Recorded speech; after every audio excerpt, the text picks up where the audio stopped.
Hi. So this month's topic is the question was how to shift the horse's weight and balance from front to back. And I'm going to try to talk about this and explain this a little bit and show you a little bit with this horse. What we're really talking about here is collecting work or collection exercises, and I'm going to, or at least part of it is, and I'm going to explain that. There's a few things that I think are very important to understand when it comes to shifting weight or getting the horse to carry more with his hind end than his front. Or you hear things like lowering the croup, coming up in the withers, collection, carrying power, things like that.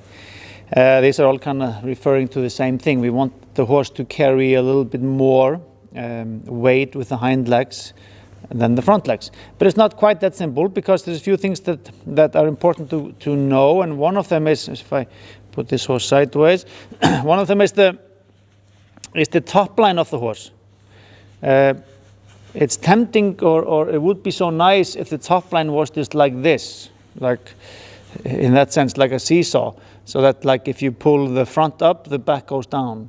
But that's not what happens. If you pull the front up, we lift the horse up on the front, so pull his head up, what very easily can happen is that the withers go down and the hind end goes up, not down. And we've talked about this before. It's this kind of shape here. If I have the forehead here, the withers here, and then the hind end kind of goes up. So the spine of the horse is a little bit of an S shape, like this, down like here, and then up again. So what the horse can do is he can easily lift up his neck and even around the neck, but still drop the withers down, which is the opposite of what we want, and the hind end then kind of popping up and travels more behind. What we need to get is the withers up, this part here, front part of the back and the wither area. We want the horse to lift that up. What that tells us is that sometimes the horse is lightest on the front when he is not so high with the head.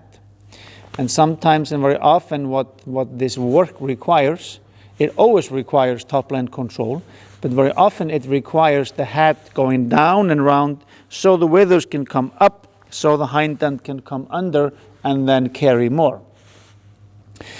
So that's important. Never think that pulling the head up is going to get the horse to be lighter on the front. It's quite likely going to do the opposite, that is, get the horse heavy on the forehand, because the pole came up, withers came down, hind end came up, and now the horse is carrying more weight on the front end than ever before.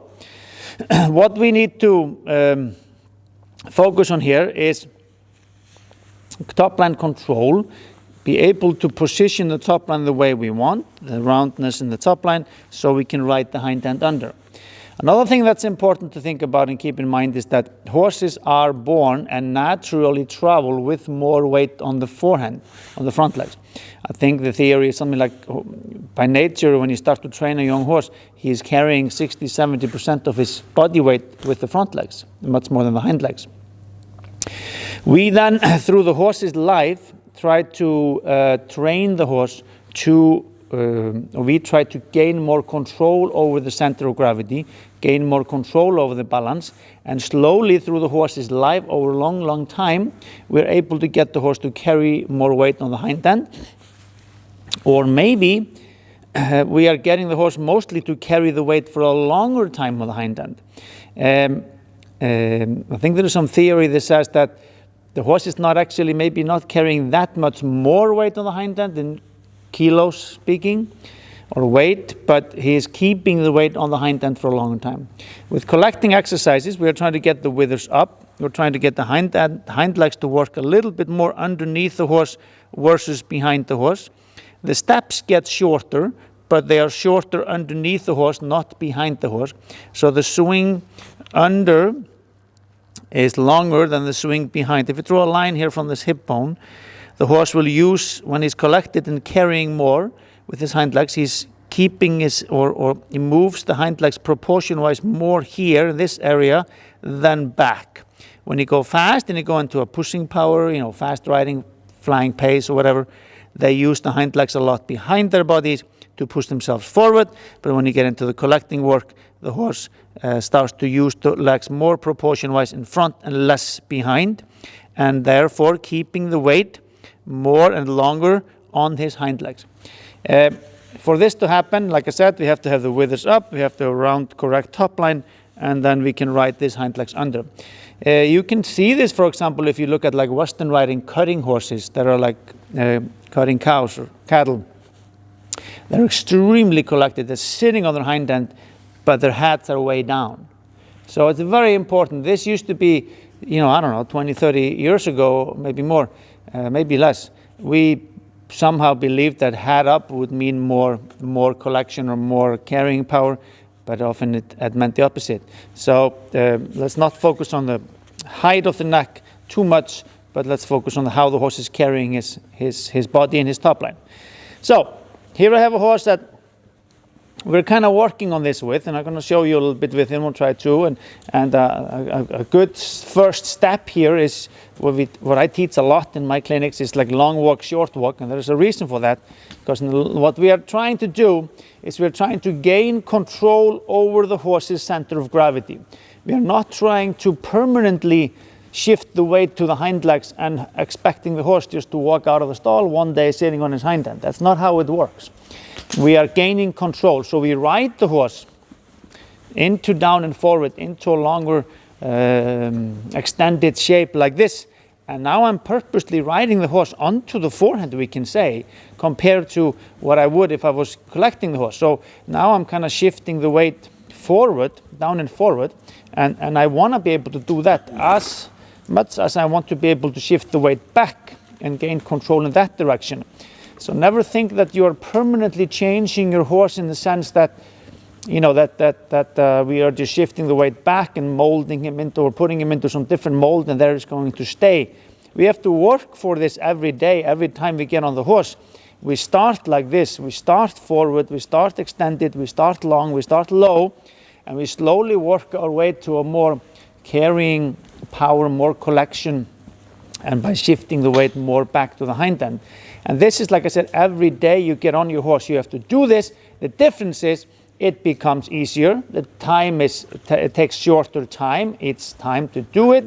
And we are able to keep the weight for a longer time on the hind end, keep the collection for a longer time, and get more collection. But we have to start in the same place more or less the next day. So here I'm just riding a long walk. I know he is forward, I know he's low on the front, and I want him to be, and I know he's not carrying much. Because in the extended walk, it's more pushing power than carrying power. Pushing power, remember, is when the hind legs travel more behind the horse. Carrying power is when they travel more underneath the horse or work more underneath the horse. So now I'm going to start to slowly put this horse together a little bit and show you how I ride him from a long walk into a collected or short and collected walk. And I'm going to sit up straight. I'm going to change my seat a little bit. I'm going to slow him down. I'm going to limit how much forward he can go. I put my upper leg around the horse. I sit up. Upper leg is around, lower leg is driving the horse forward. He's a little bit coming onto my hand now. And then I'm waiting for this horse to come off my hand. I'm waiting for him to round his knuckle there. There he gets light. And here he's actually starting to carry a little bit more. He pops up a little bit. So he's not consistent with it. This is a young, kind of inexperienced horse, so I'm working on this. And one of the reasons I took this horse is I wanted to show you that, especially when it comes to tölt, how I lose the carrying power, and I can see it right now, you can see it, how I lose the carrying power when his head goes up. I lose the carrying power, meaning I lost the weight to the front legs when his nose comes up and he goes against the bit a little bit. I need him to be in the round position, in the round top line position. I have to have the top line under control. I need him to get light on my hands. If the horse is not light on my hands, there is going to be no collection. There's going to be no shifting weight back. If he's leaning on your hand, he is almost, I can guarantee you, he is almost for sure leaning on the forehand also on his front legs. So we need always to find lightness. If you don't have light feel in your hand, if the horse is not carrying himself and soft on the reins, he's not going to be shifting the weight back. He's not going to be collecting or carrying more. There we go. dancing with his hind end a little bit. There we go. Good. So here he is in more of that collected frame or collected position. He's carrying more with his hind legs, carrying for a longer time. He's light on the front. He's in a round position. He's soft on the reins. This is quite good. And then I'm going to ride that weight forward again. And I'm going to, we can say, move the weight back to the front legs a little bit by going into a long walk, into more of a pushing power. And here he is pushing more than he is carrying. It's all about having control over pushing versus carrying. Carrying is shifting the weight back. Pushing is shifting the weight forward and going forward. In a pace racer, for example, you don't want a whole lot of carrying power. You want pushing power because you just want speed. For a beautiful slow tempo tölt, you want a lot of carrying power and you don't want speed. You want the horse to be round and light and up in the withers and carrying with his hind legs. Now, as the horse gets more trained and more advanced, he might be able to do that same thing, be collected, be carrying, using a lot of carrying power, shifting his weight back, but also be very raised. We talk about the show frame, when the horse is up in the front and round, but also up in the withers and carrying by lowering the croup. This is very, very advanced, and this horse is not ready for it, and we don't know how far he will go in that direction. And here we also have very different abilities, different natural abilities. We have to understand that every horse is different. They're not all going to be champions in the same way. They can be champions in different ways. And conformation is different, and it's very naturally different how easy it is for horses to shift their weight back, to be very collected and to be raised and round and collected. Some horses are built in a way that it's harder for them to shift the weight back. Some horses are built so it's much easier for them. You also see difference with breeds here. You see breeds like the Lipizzaner horse or Andalusia horse or something that are very kind of natural in bred to be very much up and collected, but they're also not too concerned about speed. The Icelandic horse breed is, we have very much of a range here, and we want our horses ideally to be able to be up and collected and shifting their weight back. But in the same horse, we might want him to go forward, extended in flying pace the next minute. So we have very high expectations in our breed, but important to understand that not every horse has the same ability, and I honestly don't know yet how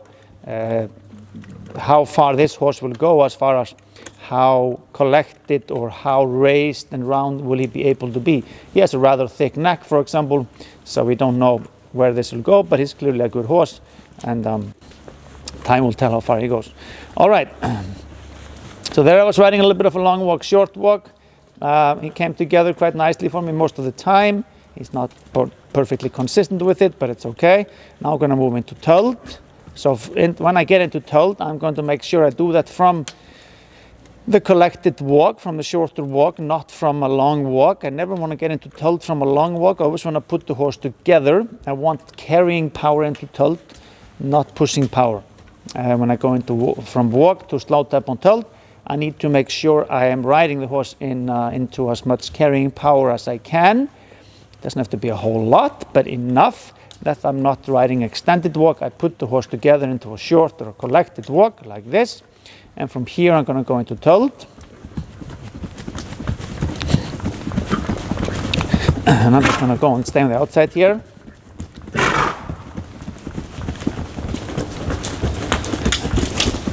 And what you'll notice this horse do, he stiffens his neck a little bit. His pole gets a little bit stiff, gets a tiny bit too high, opens the mouth sometimes a little bit. And there his steps kind of get a little bit off, and he loses the carrying power. The withers kind of fall down a little bit. Like there he's a little bit too high, he's stiff in the neck a little bit, withers a little bit down, movements get actually lower, tölt beat gets a little bit off because there is stiffness in his top line.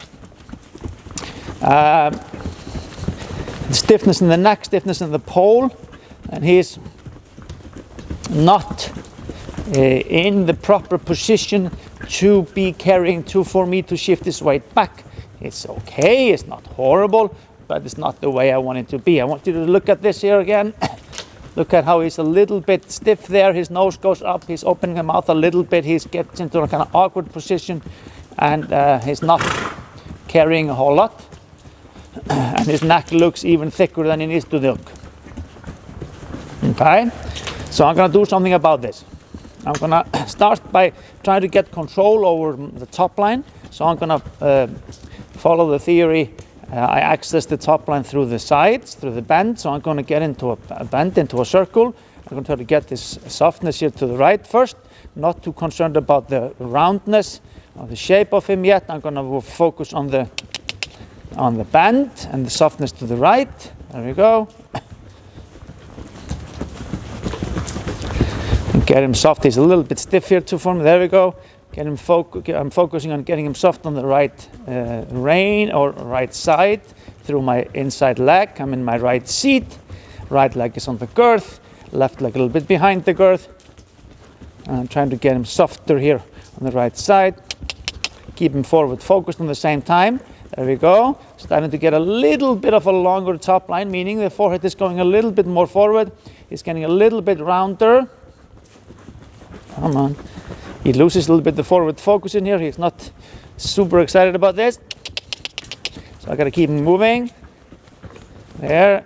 If he's not thinking forward, focusing forward and giving me some energy, this is never going to work. So that's always number one. Forward is number one. If I lose the forward, that's what I got to focus on. There. I got a little bit, but I'm not getting a whole lot more now. So now I'm going to try to change directions. Go the other side. It can be very important and good to change directions often. There, better. Switching over to my left seat, left circle, left leg on him, get the bend to the left. He's still kind of bracing a little bit against me. He's clumsy on the left. There we go. Loses the beat a little bit, that's okay. I'm focusing on keeping him forward, keeping him soft. I forgive him some beat mistakes, but I still help him and try to correct him. There. There.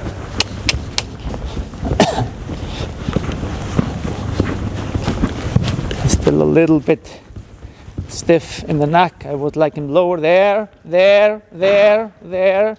Now I'm going to go straight. Keep going, keep going. And I'm going to keep working with the same work a little bit here on the straightaway, flexing him left and right. I'm going to go the other way so you can see it better. It's not over, it's not over.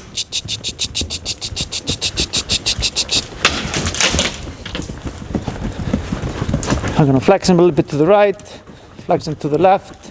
Keep the same work going that I did in the circles. I started on the circle and I'm trying to take it to the straightaway. He has easier time tilting or keeping his balance on tilt on the straightaway. That's why I'm moving it to the straightaway, but I'm keeping the same work. Flexing him a little bit to the left, to the right. Keep him moving forward, don't lose the forward. Make sure I don't lose the forward when I'm focusing on the reins. I gotta keep him focused. Maybe even go faster. There. There, getting a little bit softer on the neck. Maybe you notice. Make sure I don't lose the inside here, doesn't fall on the inside in the corner.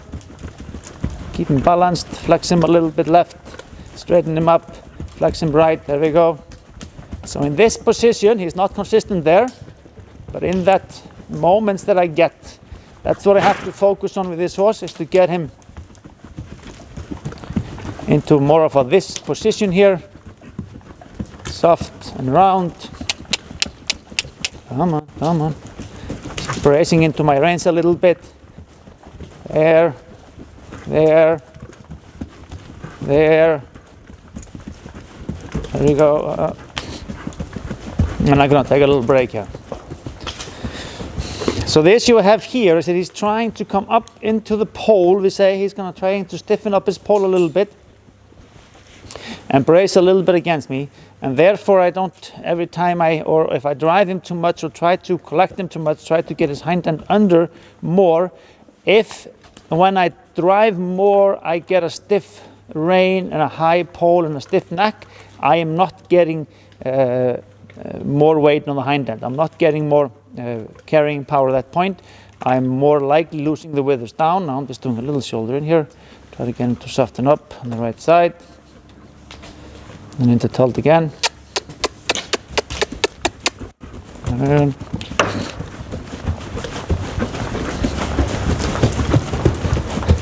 gotta get him soft. Gotta get him soft on the sides, soft in the neck. There we go. So that's my focus. Get the top line control. Get that under control. And then try to increase the driving a little bit. Get a little more carrying power going here. And then I can use different exercises to help with that. We can use shoulder in. We can use other kind of collecting exercises, obviously. Hunches in or whatever we know. Oh. Shoulder in here to the left.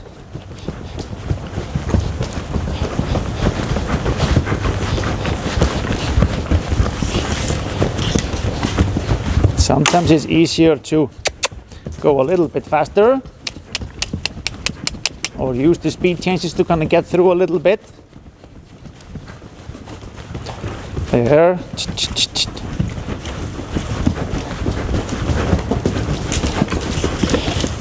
There.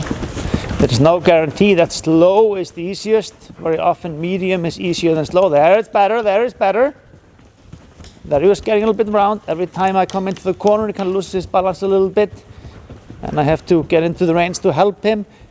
And then he starts to brace on me a little bit. Now he's checking out a little bit. Wake up, wake up, wake up, wake up. Here.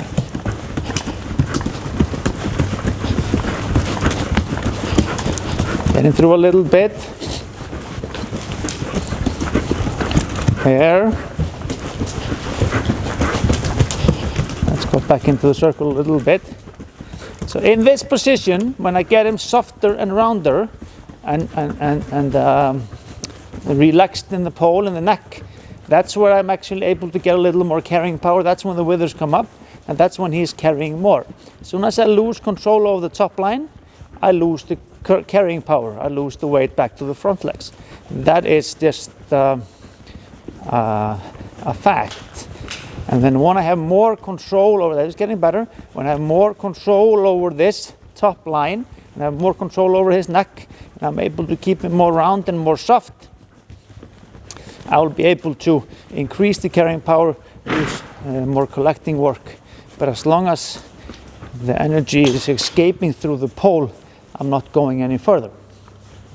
So that's kind of how I wanted to focus, what I wanted to focus this video on. I could obviously show you exercises that, would get the horse to shift the weight back in the moment. That would be collecting exercises like shoulder in, haunches in, collected walk like we did in the beginning, long walk, short walk. Back up is also a good exercise to directly shift the weight backwards. Back up is not a collecting exercise because it's not a forward moving exercise, but backing up can be very good to prepare for collection.